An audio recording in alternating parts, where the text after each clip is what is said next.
Welcome to Lesson 3.5, all about freedom of expression. In today's lesson, we'll talk about four aspects of freedom of expression, starting with the basic idea of civil liberties, and then moving into speech, assembly, and finally the press. So to start us off, this next series of videos is all going to deal with the concept known as civil liberties, and it's important that we distinguish these from civil rights. Civil liberties are the freedoms that belong to everyone, and they protect us against the government. They're guaranteed by case laws and statutory laws and the Constitution itself. They're a little different from civil rights, which are the freedom from unequal treatment due to certain protected traits. So for example, you have the civil right to avoid being discriminated against because of your race or your gender or your ethnicity, what have you, age, disability, but you have the civil liberties. These belong to everybody, so we might talk about the civil liberty of speech. Well, the first type of civil liberty that we'll look at is speech, and there are really two types of speech. There's symbolic, which means like wearing an armband, for example, like it's in the picture there, or actual speech, where you are going and saying words. The government is actually allowed to regulate or restrict all these different civil liberties in a variety of ways. We wouldn't want you to be able to shout fire in a crowded theater, for example. So the three types of restrictions that are acceptable are listed there. Clear and present danger, shouting fire in a crowded theater, obscene speech, which we'll talk about in a minute. The government's also able to limit the time, place, and manner of your speech with certain standards. For example, they can't discriminate based on your viewpoint. If you're offensive, for example, they can't just say no because you're offensive. They also can't say no because maybe they're too vague, like they can't just say no to disrespectful speech. That's too vague, that's too broad. And finally, they have to use the least restrictive means in order to accomplish the goal of regulating obscenity, for example. So they can't just ban all the magazines in the world because they don't like one particular magazine, or they can't ban an entire magazine if they don't like one article in a magazine. So here's a long list of landmark cases. It's important that you pause the video at this point, make some flashcards, and buckle down, write down what these important landmark cases related to speech are. So our next topic area is assembly, association, and petition. And there are different types of these things. There's can be petitions and obviously letters or marching together or all kinds of things that are listed there for you. The government likewise can restrict assembly as well. They can restrict it in legitimate interest, which means they can ban a thing based on safety. So if the assembly is truly unsafe, they can say no.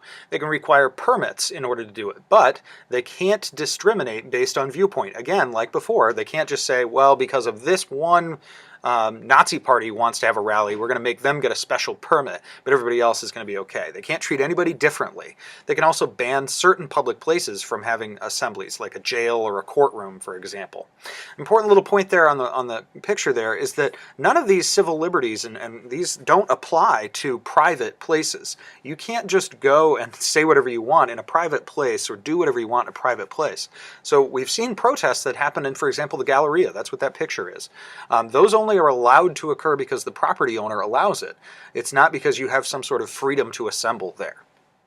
So here's a set of landmark cases that deal with assembly, association, and petition. And there, that last one, Boy Scouts versus Dale, I've shown you a picture there of James Dale.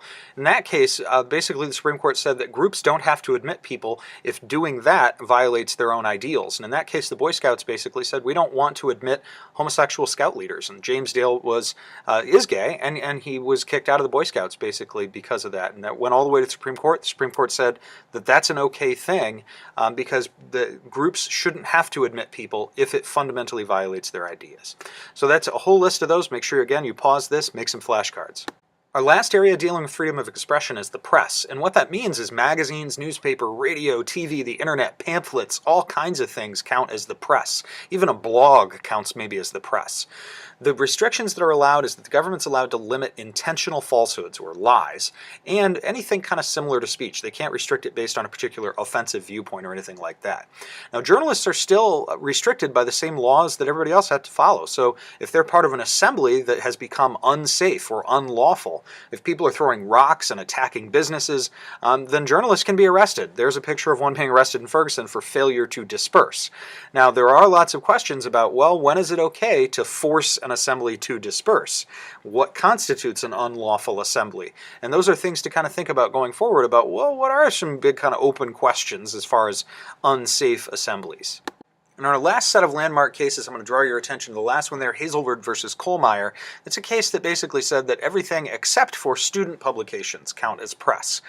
So, for example, the New York Times is newspaper, that counts as press, but a high school newspaper does not count as press. So actually the government can censor those and use what's known as prior restraint, where the government reviews the material and says no to publishing. And here's actually a quote from the Clayton High School Globe, a newspaper article from last year involving cocaine. And the Supreme Court basically said if school districts want to, and it's a school publication, they can regulate the content of those publications. And the Globe is a school-sponsored publication, so it could be regulated. So that's an important thing to keep in mind, is that school publications, even the Globe itself, our own Globe, could be regulated. The School District of Clayton has already established, though, that they won't allow that to happen, but that policy could always change. So keep these things in mind, and hopefully you've taken good notes. We'll see you next time.